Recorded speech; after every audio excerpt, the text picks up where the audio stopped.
మీ family future కు safe investment అంటే లాండోరా the valley, కంది, హైదరాబాద్. ఆంధ్రప్రదేశ్లో ఇండస్ట్రియలైజేషన్ అనేటువంటి మాట వినబడినప్పుడు ఎక్కువగా వినిపించే విశాఖపట్నం. అలానే ఆంధ్రప్రదేశ్ ప్రభుత్వం ఈ మధ్య అనుసరించినటువంటి మోడల్ ప్రకారం చూస్తే ఇటు రాయలసీమను మ్యానుఫ్యాక్చరింగ్ హబ్గా మార్చాలనేటువంటి సంకల్పం తీసుకుంది. అదే క్రమంలో కొన్ని పరిశ్రమలు, ప్రధానంగా ఫార్మా రంగానికి సంబంధించినటువంటి పరిశ్రమలు మొత్తం విశాఖ వైపే కాకుండా రాయలసీమ వైపు కూడా మరలే విధంగా ఒక ప్రణాళికను అనుసరిస్తుంది. ప్రధానంగా కర్నూలు జిల్లాలో ఉన్నటువంటి ఓర్వకల్లు జోన్ని, ఓర్వకల్లు నోడ్ని, అంటే ఓర్వకల్లు పారిశ్రామిక వాడని ప్రత్యేకంగా ఫార్మా రంగానికి కేటాయించే దిశగా అడుగులు వేస్తుంది. మరొక భారీ ప్రతిష్టాత్మక పరిశ్రమ ఓర్వకల్లో ఎంటర్ కాబోతుంది. అదేంటి ఒకసారి విశ్లేషించేటువంటి ప్రయత్నం చేద్దాం. ఆంధ్రప్రదేశ్ ప్రభుత్వం తీసుకున్నటువంటి నిర్ణయం ప్రకారం విరూపాక్ష ఆర్గానిక్స్ లిమిటెడ్ ఈ సంస్థ ఓర్వకల్లులో పెట్టుబడులు పెట్టబోతుంది. 1225 కోట్ల రూపాయల ఇన్వెస్ట్మెంట్, 1500 జాబ్స్ వస్తాయని చెప్పని అంచనా వేస్తున్నారు. దీనికి సంబంధించినటువంటి జీవోను కూడా రాష్ట్ర ప్రభుత్వం రిలీజ్ చేసింది.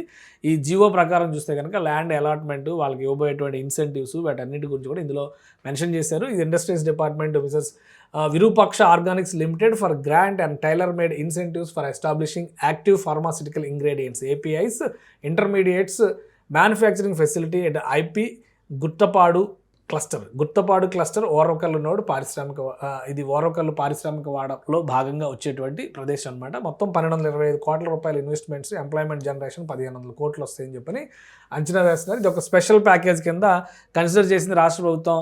దీనికి ఫేజ్ 1, ఫేజ్ 2 2 ఫేజుల్లో పెట్టబోతున్నారు. ఈ 1225 కోట్ల రూపాయలు కూడా ఫస్ట్ ఫేజ్ 1055 కోట్ల రూపాయలు పెట్టబోతున్నారు. ఇంకా దీనిలో ఆపరేషన్స్ వచ్చిన డెడ్ లైన్స్ చూస్తే కనుక ల్యాండ్ డెవలప్మెంట్, అలానే ఎప్పటికీ ఆపరేషన్స్ మొదలు పెడతారనే దాని మీద ఒక యాక్టివిటీ ఇచ్చారనమాట. టోటల్ కమర్షియల్ ప్రొడక్షన్ 2029 కల్లా మొదలయ్యే విధంగా ఫేజ్ 1, ఫేజ్ 2 ఒక ఇయర్ లేట్గా స్టార్ట్ అవుతుంది. మొత్తం దాని టోటల్ పాయింట్స్ వైజ్గా మనం చూస్తే కనుక ఆల్రెడీ ల్యాండ్ ఇన్వెస్ట్మెంట్ 30 కోట్లు పెడుతున్నారు, సివిల్ వర్క్స్కి 444 కోట్లు పెడుతున్నారు, ప్లాంట్ మిషనరీకి వచ్చేసి 683 కోట్ల రూపాయలు పెడుతున్నారు అనమాట. ఫేజ్ 1 2026 ఫిబ్రవరిలో మొదలైతే కనుక జూన్ 2029 జాన్యువరికి అలా ట్రయల్ ప్రొడక్షన్ స్టార్ట్ అవుతుంది. కమర్షియల్ ప్రొడక్షన్ 2029 జాన్యువరికి కమర్షియల్ ప్రొడక్షన్ కూడా స్టార్ట్ అయింది. ఫేజ్ 2కి అయితే కనుక 2030 దాకా టైం తీసుకున్నారనమాట. ఫేజ్ 2 చేసేసరికి అంత టైం పడుతుంది.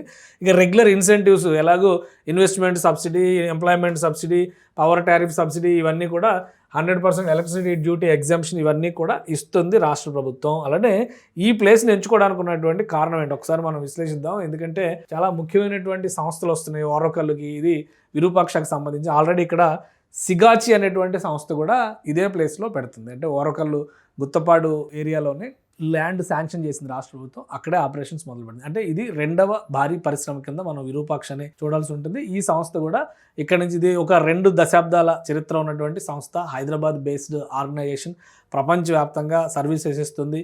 మెడిసిన్కి సంబంధించినటువంటి ఇంగ్రీడియంట్స్ తయారీలో, ఎక్స్పోర్ట్స్లో కూడా ఈ సంస్థకు ఒక ప్రత్యేకమైనటువంటి స్థానం ఉంది. సో ఇవన్నీ చూసి దృష్టిలో పెట్టుకొని ఒక పారిశ్రామిక క్లస్టర్గా దీన్ని డెవలప్ చేయాలంటే కనుక ఒక అద్భుతమైనటువంటి అవకాశం కర్నూలు వైపు. ఎందుకంటే జాగ్రఫీ పరంగా కూడా కర్నూలుకి దీనికి కలిసి వచ్చేటువంటి అవకాశం ఉంది. ఒకసారి మనం చూద్దాం. ద పవర్ ఆఫ్ ఎక్స్పర్టైజ్ అని చెప్పని regulatory approvals, strong and transport leadership, వాళ్ళకి సంబంధించినటువంటి అఫీషియల్ వెబ్సైట్ అనమాట. వీళ్ళు రీసెర్చ్ ఏంటి, స్ట్రెంత్ ఏంటి, ఉన్నటువంటి పరిశ్రమలు ఎక్కడెక్కడ నడుస్తున్నాయి, వాటి విరూపాక్ష ఆర్గానిక్స్ లిమిటెడ్ వాళ్ళకి సంబంధించినటువంటి పరిశ్రమలు ఇవన్నీ కూడా వెబ్సైట్లో ప్రజెంట్ చేశారు. దేశ విదేశాలకి ఎక్స్పోర్ట్ చేస్తున్నటువంటి సంస్థ ఇది. అలానే జాగ్రఫీ వైజ్గా ఒకసారి మనం చూస్తే కనుక ఓర్వకల్లు నాడ్ అనేది ఇక్కడ కర్నూలు జిల్లాలో, ఇప్పుడు వస్తూ ఉన్నటువంటి కర్నూలు జిల్లాలో ఈ ప్రదేశంలో ఉంది. ఇటు హైదరాబాద్, బెంగళూరు పారిశ్రామిక వాడలో వచ్చేటువంటి ప్రదేశం ఇది.